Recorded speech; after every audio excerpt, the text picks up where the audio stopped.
Chapter 6. When Max flew into New York and went directly to his attorney, he called Alex from the office. Her phone had been turned off. And he discovered she didn't go to the lawyer to begin the tedious tasks of signing papers. He left the attorney's office without getting anything done that day. Max hit speed dial while riding in his limo to the apartment. Maybe she was angry and decided to fly back to Montana. He assured her he would get to her soon and would be in Manhattan the next day. One day turned into 2 days. Then he thought about her. She was young, only 24, and soon to be 25. Maybe she was just pouting and throwing a tantrum in the apartment, and she pretended to be unavailable. Maybe she wanted him to worry. Well, he is worried, and he could paddle her pretty behind once he reaches her. He will even tell her his intentions when he sees her, in hopes that she would protest. That would make him even hotter for her. The thought of paddling her smooth ass brought about the deepest arousal. He felt his hard coming, and he closed his eyes and tried not to think about how he needed her now. It had been weeks since she had teased him, making him wait until now. He wanted to have someone when he was in Asia. His business partners had brought in girls for him to pick from, but he thought of only Alex. With Alex, all his dreams had come true. All his desires for things that were once taboo was now being satisfied by his wife. There was nothing he couldn't ask of her sexually that she didn't provide, and he would wait for as long as it would take, and cater to her if need be. He thought about passing around the mansion Jonas had bought, and now was being sold. But first he had to find Alex. He could deal with that tomorrow. Max remembered Alex saying that Brandon would pick her up from the airport. Pulling the phone from his pocket, he searched and found Brandon's number. Brandon? Yes. I'm busy now. Who is this? Max heard the sound of traffic and car horns, and someone yelling. Then the blaring noise of a fire truck or ambulance. It's Blackstone. Maximilian Blackstone. Let me call you back in 5 minutes. I have a fare. He remembered Alex saying Brandon would have to drive a cab since he lost his employment with them. Max reached for the intercom in his car after hitting the red button. Take me home. To my apartment, Max said to his driver. It didn't take long from where he left the lawyer's office. The black limo pulled up to the curb in front of the luxurious apartment building. Max glanced up with a sigh. He liked this place. But it wasn't a home any longer. It was the scene of a crime, and it held bad memories for him and Alex. When he took a deep breath and turned around to pick up his leather briefcase, 10 minutes had gone by, and he was out of the car when he got a call from Brandon. I'm walking into my building. I'll call you when I reach my apartment, Max said to Brandon. They both appeared to be off-center and couldn't find common ground. I have to work, Mr. Blackstone. I don't have time to wait on you. Brandon was getting ready to hang up the phone when he thought about his relationship with Max. He liked him. He wasn't fond of Jonas, but he truly liked Maximilian. One because he didn't know him, and another because he was fond of Alex. It wasn't their fault that Jonas was his brother, and Alex thought Jonas was to be pitied, because he managed to get into all kinds of trouble and drag others in with him. Jonas had been to war. That's more than Max or Brandon, and Jonas deserved a pass and Alex gave him a pass. But Brandon wasn't too sure about him. I will pay you whatever you want for your time. I just need to talk to my doorman first. And I'll get back to you. I don't want your money, Mr. Blackstone. I don't want any part of you or your brother. You're judging me too harshly. My problem was I didn't judge you until now. It's about Alex, my wife. When Max mentioned Alex, it appeared to affect Brandon. He became quiet. Max thought something had happened to Brandon, and he thought Brandon had turned off his phone, that is until he heard someone walk up to the cab and say, "Are you working?" "My sign isn't on. I'm off for lunch." Then with the speaker on he said, "Okay. Call me when you get in your apartment." Max hit the red button and placed his phone in the inner pocket of his suit coat. He had a long flight and had taken off his tie and just had on a midnight blue suit and white shirt with gold cufflinks with the initials MB. The doorman looked up at Max, ready to enter the building. "I didn't recognize you, Mr. Blackstone." "I was wondering if you saw my wife leave the apartment." "I can't remember. Mrs. Blackstone may be still there." "I really can't remember," the doorman said, trying to give the correct answer. "Thank you," Max said, and he sauntered to the elevator, tired and irritated. He put his key in and opened it and rode up to his apartment. The door opened and he smelled Alex's perfume. He called out her name. "Alex. Where are you? Please forgive me one more time. But this time it's different. I had to stay over and everything is done. All you have to do tomorrow is to sign the papers and we will be free. Alex."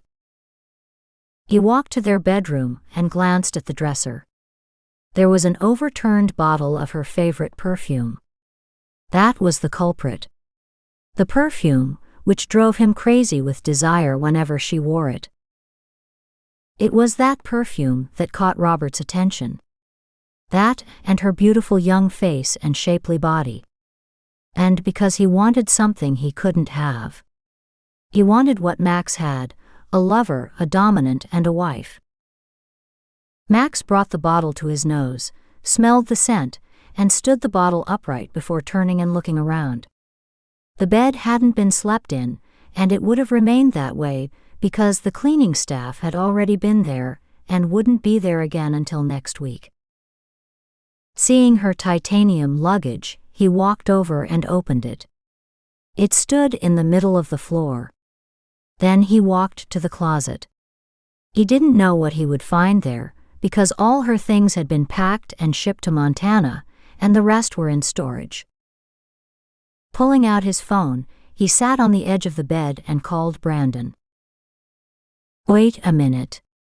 I have to pull over to the curb and cut off my sign," Brandon said to Max.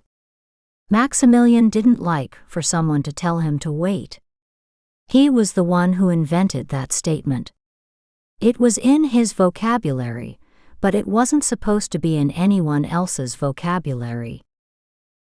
"Now what is the matter, Mr. Blackstone?" Brandon said, after parking and turning off the motor. "Have you seen Alex?" "That was 2 days ago, when I dropped her to your apartment building." "Did you go up there with her?" Brandon heard a sense of desperation in Max's voice, as if he had lost control. And that wasn't an easy thing for a man like Max. He didn't know the meaning of losing control. He had control over everything in his life, except Alex. "I don't know what you're talking about. Of course I didn't go to your apartment because she didn't want me to go up with her. She said that you were going to meet her that evening." There was a pause where Brandon expected Max to say something. "You mean you haven't talked to her in 2 days?" Brandon questioned, his tone patronizing.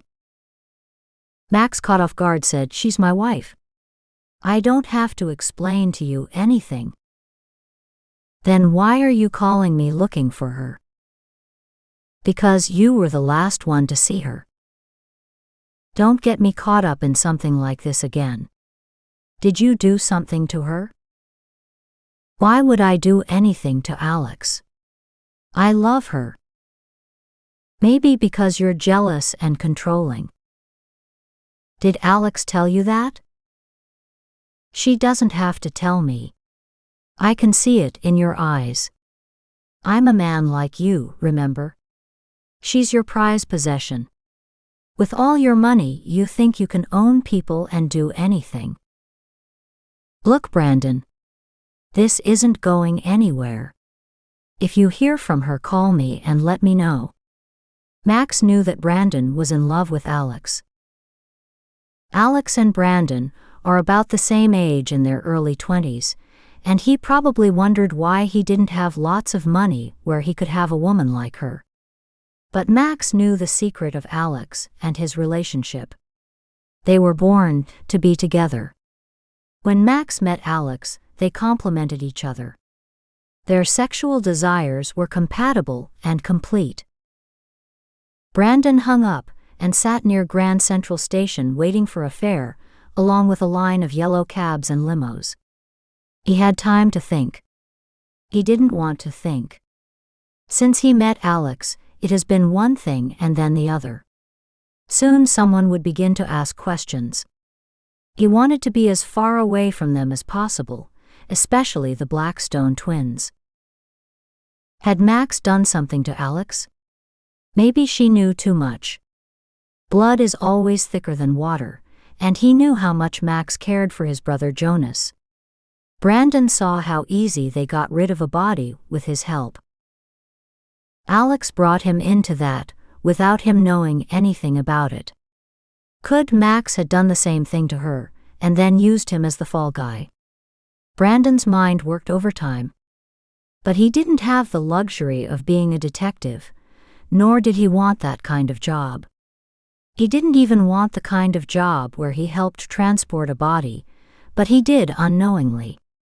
When he discovered what had happened, he kept quiet because he liked Alex. How stupid is that? Brandon murmured to himself as he inched up in line to pick up a fare. Chapter 7. Max lay in the bed waiting to hear from Alex. He didn't want to alarm anyone, and he didn't want to call the police. Maybe she would wake him up with a kiss when she came in. But when the sun came flashing through the windows in the early morning, he woke and realized that he had been sleeping all day and into the night, and it was daylight again. Looking around, he still had on his suit. He had fallen asleep thinking about Alex and wondering why she wasn't home. He thought of Charles Street John, but she wouldn't have left to be with him. She hated him. Opening his eyes and watching up at the chandelier, he thought of going to the police. The police was out. Too many things to explain. And no ransom notes. Could this have something to do with Jonas? From what he knew, Jonas had taken a small portion of the money from the sale of his club and gone to San Francisco. The rest of the money would be wired to his bank. But when he checked Jonas's bank account, it wasn't there. He hadn't wanted to talk to Jonas just yet, but now he needed him. Could he do anything to find Alex? Did he know anyone that would help locate her? It wasn't like her to go off and not call and check on the children. Their baby was still a toddler. Pulling himself up and propping the pillow behind him and looking at his feet, his head down, he took a deep breath. He closed his eyes and reached for his phone. He touched Jonas's number. Pick up, Jonas. Pick the fucking phone up. Then he glanced at the clock, 6 a.m. in New York. It was Pacific Standard Time and 3 a.m. in San Francisco. But someone picked up the phone. Crystal. Give Jonas the phone. He isn't here, Max, Crystal said with a tired, low voice. Where the hell is he? Max's voice unusually harsh to Crystal. I don't know, Max. He left last week. Last week? Did he say anything? Only that he needed to be alone. And he said he needed to go for a walk. Maybe the baby was making him nervous. You know how nervous he gets, and more now than ever. He's like a time bomb. I asked you to get him some help." Max never wanted to admit that Jonas needed help. But there was a lot on Jonas's mind, and Max knew it. "Crystal. I'll look for him, and when I find him, I'll call you and I'll get him the help he needs." "Thanks, Max. I don't know what I'll do without you." Crystal's voice lightened up, and she felt relieved when she hung up the phone. Max didn't know where to start. But he had to start somewhere. He would take a bath first, and then he would call around. But it was too early for that. He had to call home first. Maybe Alex had called in to check on the children. He had too many maybes and not enough facts, so he made the call home. In the back of his mind, he was terrified. That wasn't an emotion he embraced. And it was an emotion that had been foreign to him until now. After making the call, talking to his children, Max discovered that Alex never called to check on her children. She wouldn't do that, he thought. Her life was her children. Dread settled over him. He looked down and saw his hands shaking. This wasn't Max. Nothing could have him unglued like this. He never showed emotion when his mother and father died. Why is this happening to him? He questioned. Alex was his life, and he couldn't control the circumstances which had unfolded. Before this, he had control over everything in his life. His business, his children, and Alex. Somehow that had changed, and it affected Max in the most common way. But he never thought of himself as a common man. And yet he found himself in that role. He dressed, his hands still shaky. He tried putting on his tie, but his hands shook so much that he gave up in a panic and slid the tie from his shirt, threw it on the bed, and called for his limo. Pacing and watching the clock, he would take the situation about Alex in his hands. What he needed to do was hire someone to search for her. Max picked up his world travel journal, and out fell a card. He picked up the card and reached for his wallet as he stepped into the elevator. He didn't remember where or how he had gotten hold of the card. It didn't matter for now. It was the number and address of a private detective. He didn't want the police involved. That would be his last resort. On the card it said, Sebastian Hunter. He liked the sound of the name. When he stepped off the elevator and entered the lobby, the doorman said, "There's this bum I had to run from in front of the building. Just warning you, Mr. Blackstone." "Thanks," Max said, his mind full with thoughts of Alex. He didn't fear for his life, he never did. He feared for the life of his family and his wife. Casually picking up the New York Times in its plastic wrapper, he tucked it under his arm and walked outside. It was about 9 a.m. If he could get to the detective agency early, then maybe he could get started on the case. Stepping out of the building and onto the sidewalk, halfway to the car, Max glanced over and saw the bum the doorman had referred to sitting on the curb. He stopped in his tracks, looked at the driver, and said, "You don't have to open the door, Dominic.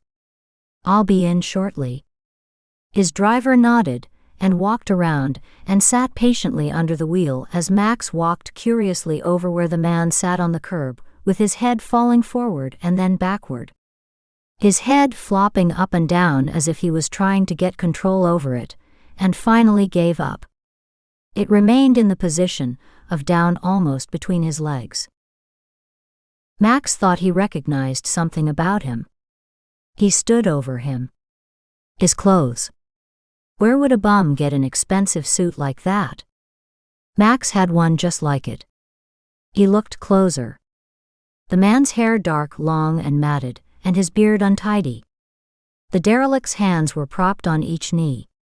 At one time he had a manicure. A wedding band on his left hand. At first glance it could be a silver band, but it was platinum. No. It can't be, Max murmured. He bent down and carefully took a handful of the man's hair and raised his face. Jonas? Jonas? What the hell are you doing here? Jonas mumbled something. Max had to lean in to hear him. I was looking for you. I wanted to apologize to Alex and you for. He stopped and his head fell forward. Max walked to his limo and said to the driver, "Help me with my brother." The driver, a burly man with thick arms and hands, had worked for Max in New York for a number of years. He was part driver and part security for Max. He picked up Jonas and placed him over his shoulder like a side of beef and headed to the apartment door with Max behind him. The doorman didn't see Max behind the 6 feet stocky man. He just saw a man carrying what he thought to be a bum on his shoulder and said, "You can't bring him in here. Move out of the way." "That's Jonas Blackstone, my brother," Max said to the doorman. "I'm sorry, Mr. Blackstone, I didn't recognize him." "That's okay, I didn't recognize him either," Max said, as the bodyguard hauled Jonas to the elevator and to Max's apartment. "Where do you want me to put him, Mr. Blackstone?" "Follow me." Max led him to a bedroom on the same floor as his. The bodyguard laid him across the bed. "He smells. Do you want me to take him to the shower?" Dominic asked. "That's a good idea." The bodyguard picked up Jonas as if he was a small puppy and placed him on the seat in the shower. Then he turned it on. The cold water revived him. Jonas watched up at Max and smiled. "I found you, Max." "Don't talk." Max walked into the shower with it on and took off Jonas's clothes and shoes. Then he turned it off and took Jonas's hand and led him out where bodyguard handed Max a robe for Jonas. "Call my doctor and tell him I need his help with my brother," Max said, looking at Dominic, who appeared to be the same height as Max. "I need to change before the doctor comes." Max walked to his room, took a deep breath and took off his wetsuit and changed into a new set of clothes. When he was dressed and ready, the doorman was announcing that the doctor was on his way up. Max stood waiting. He opened the door, and he had a nurse with him. Max nodded at the doctor and waved for the bodyguard, who had discarded his black suit coat to follow. He turned to the doctor, "I'm leaving my brother in your hands." "Don't worry, Mr. Blackstone. We will take care of him. I'm expecting a call from my wife. Please answer the phone and tell her about Jonas." Max looked over at the nurse, and she watched up at him. The doctor didn't introduce her, and Max didn't inquire. He had more important things to do. Max left immediately to see the detective, in hopes that he wouldn't need him. Chapter 8. Max traveled downtown. He sat peering out at the area, not seeing anything, just thinking. The car came to a stop, and he paused, took a deep breath, before stepping out of the car and looking up at the grayish building. The building wasn't one he was used to visiting, however, it was clean inside. The tenants appeared to not have much business, except for a few young men and women passing on the stairwell, because the elevator was out of service. They gave a curious glance as they passed Max waiting to walk up the stairs. He wore an exquisite tailored suit with equally brilliant polished shoes. His overall attire impeccable. The office billboard said the 3rd floor to Sebastian Hunter's office, along with talent agents, a lawyer, and a doctor. The doctor's office seemed out of the ordinary. Although fit, Max didn't relish walking up and down stairs in a strange building, especially one with dim lighting. On the 3rd floor he saw a name.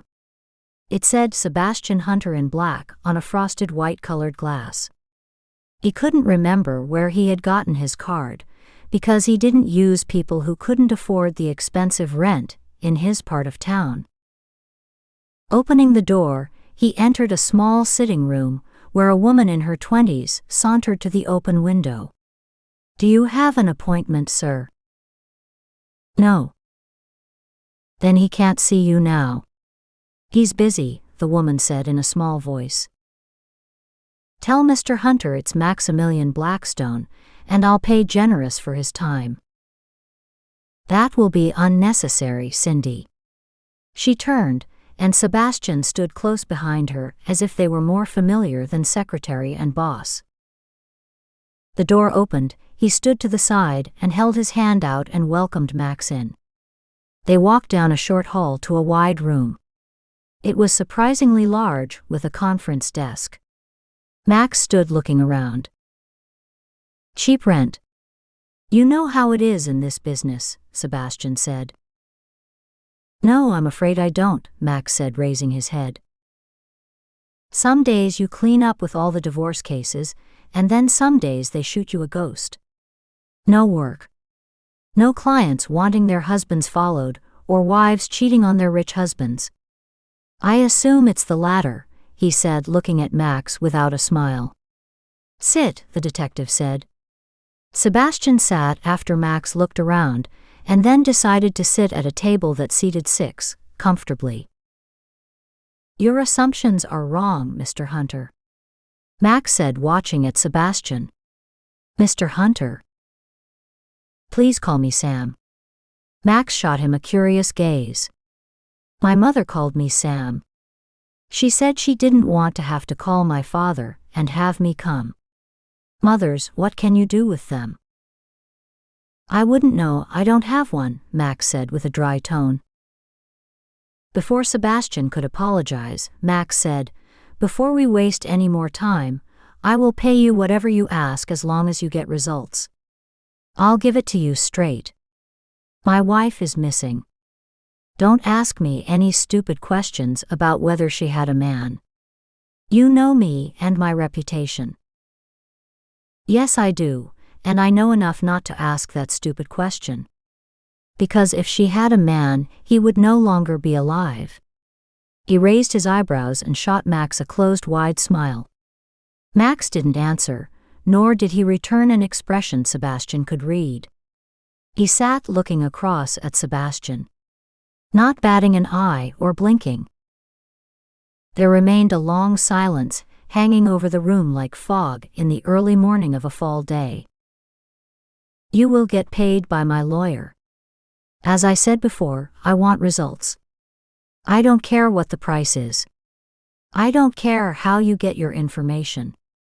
I came to you because you know everyone in Manhattan who knows anyone, and you can get me answers. My secretary checked your credentials on my way here. And that's why I'm sitting with you now." Sebastian stood.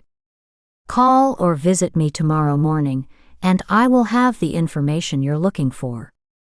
I assume you don't like to waste time with idle talk, so I won't take up any more of your time," Sebastian said to Max. "But you don't know what I want, or who I want you to find." "Of course I do, Mr. Blackstone. I know everything about you, and I know who your wife is, and your brother. I used to be a police officer, and I can get any information on her and you.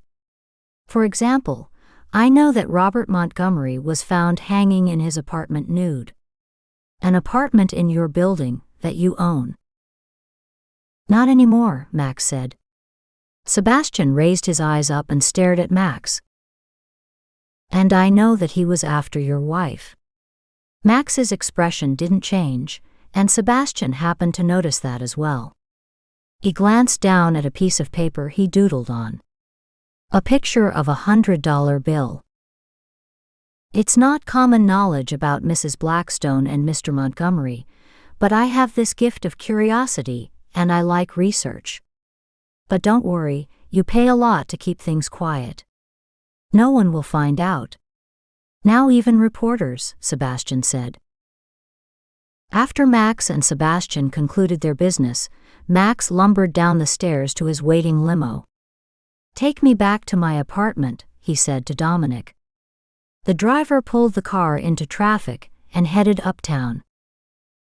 He had finalized his business with Sebastian. He knew men, and he knew by the semi-expensive suits he wore and the cute young secretary that Sebastian had a weakness for beautiful young women and expensive things. A man like that can be trusted to keep secrets if the price is right. Max's limo pulled up in front of his building. It was 2 o'clock, and he hadn't eaten yet. He didn't know if he could take Jonas on an empty stomach. Bounding out of the limo, "Take the car and be on call just in case I need you," he said to his limo driver and sometime bodyguard. When Max reached his door, he paused to take a breath, then he opened the door. Walking into the foyer, he thought of Alex. What could she be doing? Maybe she needed him, and he wasn't there to help her. Max strode to the kitchen, and there was the nurse cooking something. It had a familiar smell to it. It smelled great. He stood and watched at her. She had her back to him, and she was dressed traditionally in a white uniform and low heels. Not like the nurses who dress in the colorful institutional blues or orange pants and tops. "What are you cooking? It has a wonderful smell to it." She turned with a surprised shudder and said, "You startled me, Mr. Blackstone." Her eyes widened. "It's just soup for your brother." She turned back to stir it. "You could have sent to the deli for food." "I know, but it's so much better if I cook it." She turned and looked at Max, waiting for him to leave or sit down. "Why don't you sit? There's enough for you. I always cook too much." He sat at the counter, but the nurse felt uneasy as if he was staring at her. "My name is Claire. Dr. Root uses me when he does home visits for his elite clients." She walked around and opened several cabinet doors before she found the bowls and plates. Max watched at her, uninterested, not because she wasn't an attractive woman, but because his mind was full thinking about Alex. Claire was about 40 and stood 5'4" with short blonde hair. Her face pretty, but tired with lines near her blue eyes and small mouth, which showed she laughed a lot. With Max staring and his mind wandering, she got his attention when she sat the bowl in front of him. The smell of the chicken soup and bread broke his concentration, and he glanced up at Claire and picked up the soup spoon and began eating. "This is wonderful. I thought you would like it. Jonas asked me to cook it for him." "He's talking?" "He's doing fine." "Is he on drugs?" "No. Not unless you mean cigarettes. Dr. Root said his condition was a lack of sleep. He gave him something to sleep, and he woke asking for food. I'd better take this into him." She placed a large bowl of chicken soup on a tray with a soup spoon, some crackers and bread, and left the kitchen. Max placed the spoon to his mouth until the bowl was empty. He didn't notice until he placed the spoon in his mouth, and it was empty. Then he looked up, and there was Claire standing in front of him. "Do you want more, Mr. Blackstone?" "It was good. Thank you.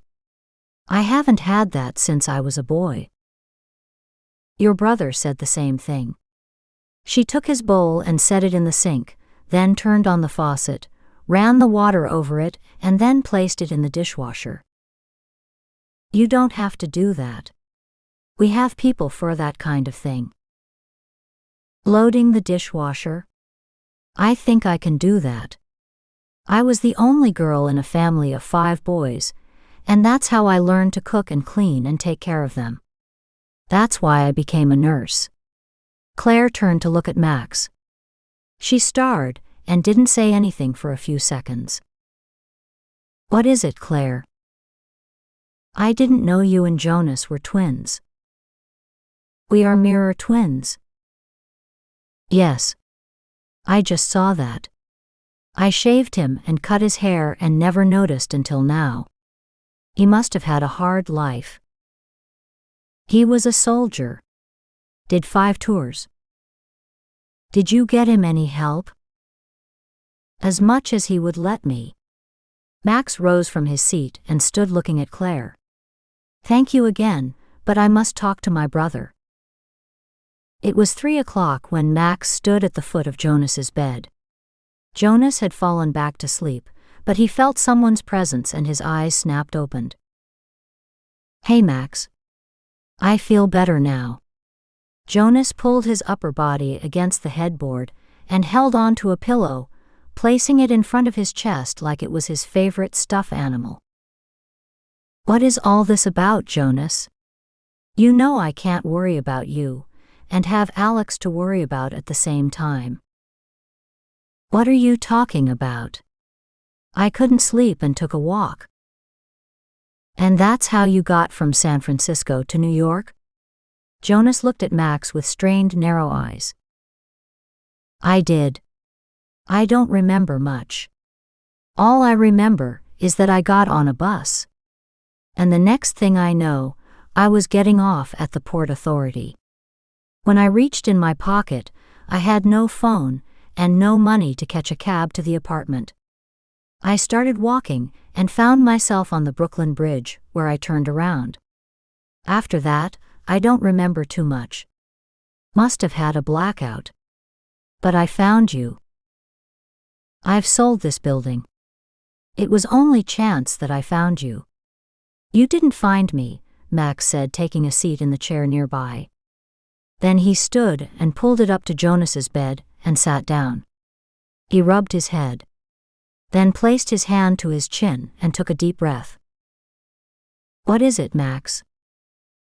It's Alex. She's missing. I thought you would know something about it.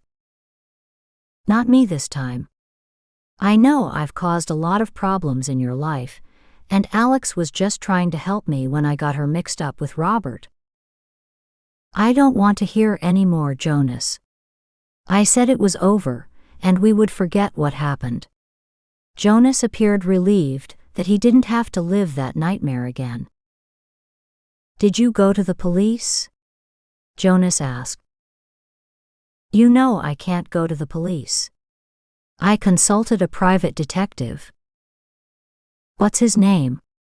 I know most of the ones around here. His name is Sebastian Hunter. He's not a private detective. He's a police detective. He used to be one. He said he was framed for something, so he retired instead of being fired. I know him. He's the only one who wouldn't take a payoff when I was paying through the nose to those crooked policemen. They threatened to close me down or bankrupt me.